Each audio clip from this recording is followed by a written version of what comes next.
안녕하세요. 오늘 저희가 함께 파헤쳐볼 자료는 바로 암보험에 대한 이야기입니다. 사실 많은 분들이 이미 하나쯤은 가지고 계실 텐데요.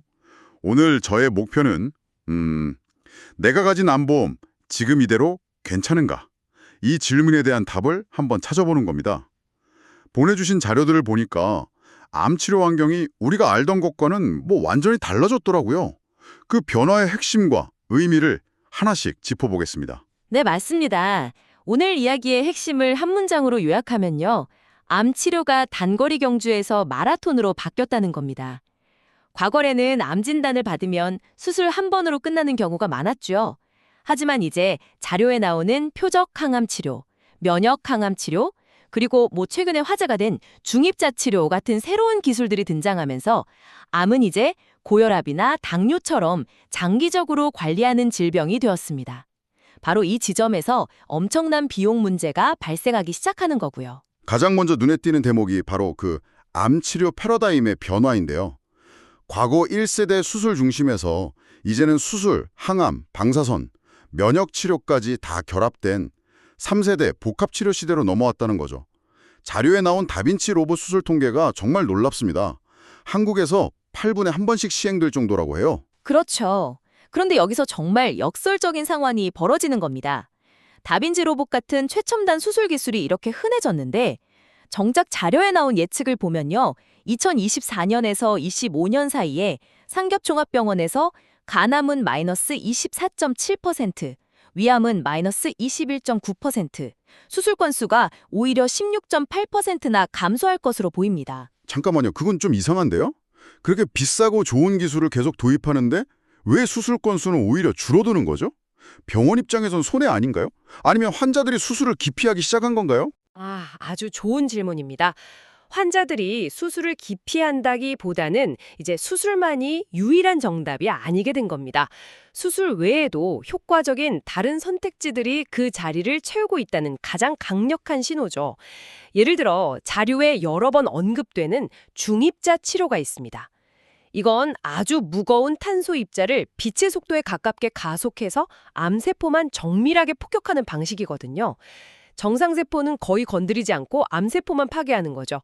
꿈의 암치료기라고 불리는 이유입니다. 그러니까 칼로 도려내는 것 말고도 암을 없앨 방법이 많아지면서 굳이 힘들고 위험 부담이 있는 수술을 택하지 않는 환자들이 늘고 있다는 거군요. 정확합니다. 2025년 6월 기준으로 벌써 국내에서 676명이 이 중입자 치료를 받았다고 나오죠. 전립선암이 가장 많고 췌장암, 폐암 순서입니다. 결국 암 치료의 선택지가 다양해지고 정교해지면서 과거의 암 진단비와 수술비 이 두 가지에만 집중했던 옛날 보험들 있잖아요. 그런 보험들이 보장하지 못하는 빈틈이 계속해서 생겨나고 있다는 뜻입니다. 여기서부터 우리가 왜 보험을 다시 들여다봐야 하는지에 대한 이야기가 시작됩니다. 듣고 보니 정말 그렇네요. 제 주변에도 암 진단비는 받았는데 그 이후에 계속 들어가는 약값이나 새로운 치료비 때문에 더 힘들어하는 경우를 봤거든요. 마침 자료에 그런 상황을 아주 극적으로 보여주는 실제 사례가 하나 있죠. 2019년에 유방암 3기 진단을 받으신 한 분의 이야기요. 네, 이 사례가 현대 암 치료의 여정을 그대로 압축해서 보여줍니다. 이분은 처음엔 표적 항암 치료로 종양 크기를 줄인 뒤에 유방 전절제술을 받으셨어요. 이후 방사선 치료까지 잘 마치셨는데 안타깝게도 2022년에 뇌로 암이 전이되면서 재발을 겪으셨습니다. 전이와 재발. 정말 생각만 해도 힘든 상황인데요. 그렇죠. 이때부터 완전히 다른 싸움이 시작되는 겁니다. 이후에는 카사이클라나 투카티닙 같은 새로운 항암 신약을 쓰셨는데 이게 기존 항암제와는 개념이 완전히 다릅니다. 예전 1세대 항암제가 암세포랑 정상세포를 가리지 않고 폭격하는 융단 폭격기였다면요.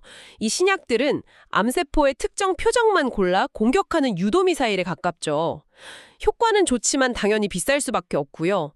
여기에 양성자 치료라는 또 다른 정밀 방사선 치료까지 받으셨습니다. 사례의 핵심은 결국 이 기나긴 치료 과정에서 발생한 비용, 그리고 보험금 지급액의 엄청난 차이입니다. 이분이 2005년에 가입했던 옛날 보험으로는 암 진단비, 고해감 진단비, 수술비, 항암 치료비 이걸 모두 합쳐서 총 2억 1,230만 원을 받으셨어요. 물론 큰돈이지만 저 모든 치료를 감당하기엔 턱없이 부족했겠죠. 하지만 만약 이분이 보험을 리모델링해서 최신 치료법까지 보장받았다면 지급액은 총 3억 5,500만 원으로 늘어납니다. 무려 1억 4,270만 원의 차이죠. 이 차이가 어디서 오는 걸까요? 바로 재발과 전이 이후의 치료 과정입니다. 리모델링한 보험은 전이암 진단비를 따로 지급하고 항암 약물 치료비와 방사선 치료비를 한 번이 아니라 여러 번 보장해줬기 때문입니다. 1억 4천만 원. 정말 큰 금액이긴 한데 이건 좀 극단적인 사례 아닐까요? 전이와 재발을 모두 겪고 온갖 비싼 신약 치료를 다 받은 경우잖아요. 대부분의 환자에게도 이 정도의 차이가 발생한다고 보긴 어렵지 않을까요? 굉장히 합리적인 행운입니다. 물론 모든 환자가 이 정도의 차이를 경험하는 건 아니죠. 하지만 중요한 것은 암 치료의 불확실성입니다. 처음 진단받았을 때 내 병이 어디까지 진행될지, 재발할지 안 할지 아무도 예측할 수 없거든요. 이 사례는 최악의 상황이 닥쳤을 때 오래된 보험이 얼마나 무력해질 수 있는지를 보여주는 거죠. 1억 4천만 원은 단순히 숫자가 아니라 치료를 포기하지 않을 수 있는 권리의 값이기도 합니다. 치료를 포기하지 않을 권리라. 정말 와닿는 말이네요. 결국 오래된 보험은 첫 진단이라는 단거리 경주는 감당할 수 있어도 재발과 전이라는 기나긴 마라톤에서는 부족할 수 있다는 경고군요. 자료들이 리모델링을 강조하는 이유가 바로 여기에 있는 거고요. 맞습니다. 그래서 이제는 보험을 점검할 때 단순히 암 진단비가 얼마인가만 볼 게 아니라 언제까지 얼마나 반복적으로 어떤 치료까지 지원해 주는가라는 관점에서 봐야 합니다. 치료 과정 전체를 얼마나 촘촘하게 받쳐주는지를 확인해야 하는 시대가 온 거죠. 리모델링이 필요하다는 건 알겠습니다. 그럼 도대체 뭘 어떻게 봐야 할까요? 자료에 손해보험사랑 생명보험사들 비교표가 아주 상세하게 나와 있는데 DB, KB, 메리츠, 삼성 정말 너무 많고 복잡해서 머리가 아플 지경입니다. 핵심만 좀 짚어주시죠. 이 복잡한 표들을 분석해보면 딱 3가지만 기억하시면 됩니다. 첫째는 지급 횟수입니다. 예를 들어 항암 약물 치료비나 방사선 치료비를 보죠. 대부분의 옛날 보험이나 일부 현재 상품은 연 1회 한도로 제한되어 있습니다. 1년에 딱 한 번만 주겠다는 거죠. 하지만 최근 상품들은 매회 지급이라고 되어 있는 경우가 있습니다.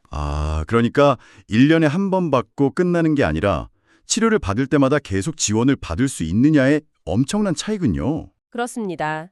두 번째는 신기술 보장 여부입니다. 표를 자세히 보면 표적 항암 약물 허가 치료비, 항암 양성자 방사선 치료, 항암 중입자 치료 같은 낯선 이름들이 보일 겁니다. 이게 바로 아까 말씀드린 유도미사일, 정밀폭격 같은 고비용 치료들이거든요. 이런 항목들이 명확하게 포함되어 있는지, 보장 한도는 얼마인지 꼼꼼히 봐야 합니다. 과거 보험에는 아예 존재하지도 않던 담보들이죠. 그리고 마지막 세 번째가 가장 중요하다고 하셨던 전이암 보장입니다.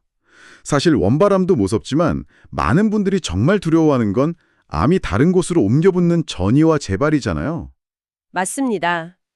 이 부분이 보험사별로 차이가 가장 크고 소비자들이 가장 헷갈려하는 지점입니다. 자료의 전이암 관련 표를 한번 보시죠. 보장 범위가 다릅니다.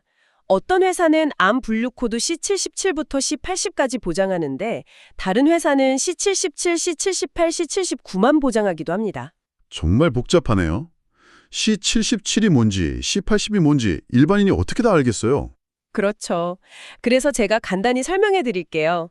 의사들은 암이 처음 생긴 장기를 원발암이라고 하고 다른 곳으로 옮겨간 걸 전이암이라고 합니다. 이 C로 시작하는 코드들은 전이가 어디로 됐는지를 구분하는 국제적인 약속이에요. 예를 들어 C77은 림프절 전이, C78은 간 전이, C79는 뼈 전이를 뜻하죠. 즉 어떤 보험은 림프절이나 간으로 전이된 건 보장해주지만 뼈로 전이된 건 쏙 빼버리는 식으로 약간의 장난을 칠 수 있다는 겁니다. 이 코드 하나에 수천만 원이 걸려있는 셈이죠. 와, 이건 정말 아는 사람만 제대로 챙길 수 있겠네요. 그냥 전이한 보장이라는 글자만 보고 가입했다가는 나중에 큰 낭패를 볼 수도 있겠습니다. 보장 차이를 만들 수 있습니다. 특히 전이암은 여러 부위로 퍼질 수 있는데 특정 부위만 콕 집어 보장하는지 아니면 계열별로 넓게 보장하는지도 반드시 확인해야 할 핵심 사항입니다. 알겠습니다. 국내 치료는 이 정도로 정리하고요. 자료를 들여보니 또 다른 흥미로운 선택지가 나옵니다. 바로 일본에서의 중입자 양성자 치료, 즉 해외 원정 치료입니다. 그런데 막상 해외 치료라고 하면 비용부터 덜컥 겁이 나죠. 자료 속 Q&A를 보니 어떤 분이 치료비 5천만 원을 당장 내야 하는데 카드 한도도 부족하고 걱정입니다라는 아주 현실적인 고민을 토로하시더라고요. 바로 그 지점에서 해외 치료비 지급 보증이라는 서비스가 등장합니다. 이건 환자가 먼저 거액을 내고 나중에 서류를 제출해서 돌려받는 기존 방식이 아니라 보험사가 일본 병원의 치료비를 직접 바로 쏴주는 겁니다. 자료를 보면 DB손해보험, 한화손해보험 등 여러 회사에서 최대 5천만 원까지 이 서비스를 제공한다고 나와 있습니다. 환자는 당장 목돈 걱정을 덜 수 있는 거죠. 돈 문제도 문제지만 말도 안 통하는 해외에서 병원 예약하고 서류 처리하고 그런 비의료적인 절차들도 정말 막막할 것 같은데요. 그 부분까지 포함된 것이 컨시어지 서비스입니다. 병원 예약 대행부터 의료 통역, 공항 픽업 같은 교통편 지원, 숙박 예약까지 도와주는 거죠. 말 그대로 환자와 보호자는 치료에만 집중할 수 있도록 나머지 모든 것을 지원하는 서비스입니다. 암과의 싸움에서 이런 부수적인 스트레스를 줄여주는 것만으로도 정말 큰 힘이 될 수 있습니다. 그렇다면 실제 선택의 순간에는 어떤 점을 고려해야 할까요? 자료 마지막 부분에 국내 연세세브란스 병원의 중입자 치료와 일본 국립 QST 병원의 치료를 직접 비교한 표가 아주 인상적이었습니다. 두 병원 모두 최고의 의료기관인데 장단점이 명확하더라고요. 네, 이 비교표가 우리가 내려야 할 선택의 무게를 잘 보여줍니다. 먼저 비용을 보면 국내는 약 8,500만 원 정도로 예상됩니다. 여기엔 순수 치료비뿐만 아니라 지방 환자의 경우 3주간의 보호자 숙박비, 교통비 같은 부대 비용까지 포함된 금액이죠. 반면 일본은 치료비와 보호자 1인 항공비, 숙박비, 그리고 현지 에이전시 수수료 등을 모두 포함하면 약 1억 원 이상이 듭니다. 비용만 보면 국내가 확실히 유리한데요. 그런데 대기 시간에서 상황이 완전히 역전되네요. 국내는 6개월 이상 기다려야 하는데 일본은 1개월로 훨씬 짧습니다. 암 환자에게 5개월이라는 시간은 정말 엄청난 차이인데요. 바로 그 점이 핵심입니다. 암의 종류나 진행 속도에 따라 5개월은 생사를 가를 수도 있는 시간이죠. 그리고 또 하나, 경험의 차이도 무시할 수 없습니다. 일본 QST 병원은 1994년부터 중입자 치료를 시작해서 자료에 따르면 11,834명의 압도적인 임상 경험을 보유하고 있습니다. 전 세계 중입자 치료 건수의 약 90%를 차지할 정도니까요. 반면 국내는 2023년 4월부터 시작했고요. 정리를 해보면 국내는 비용이 저렴하지만 대기 시간이 길고 이제 막 경험을 쌓아가는 단계. 일본은 비용은 더 들지만 대기 시간이 짧고 치료 경험이 세계 최고 수준. 여기서 중요한 질문이 생기네요. 비용, 접근성, 그리고 치료 경험 사이에서 당신이라면, 나라면 어떤 선택을 할 것인가 하는 문제죠. 정말 어려운 결정입니다. 맞습니다. 여기엔 정답이 없습니다. 환자의 상태, 암의 진행 속도, 경제적 여건에 따라 최선의 선택은 달라질 수밖에 없거든요. 중요한 것은 이런 선택지가 있다는 사실을 미리 알고 그에 맞춰서 보험이라는 금융 도구를 준비해 둘 수 있다는 점입니다.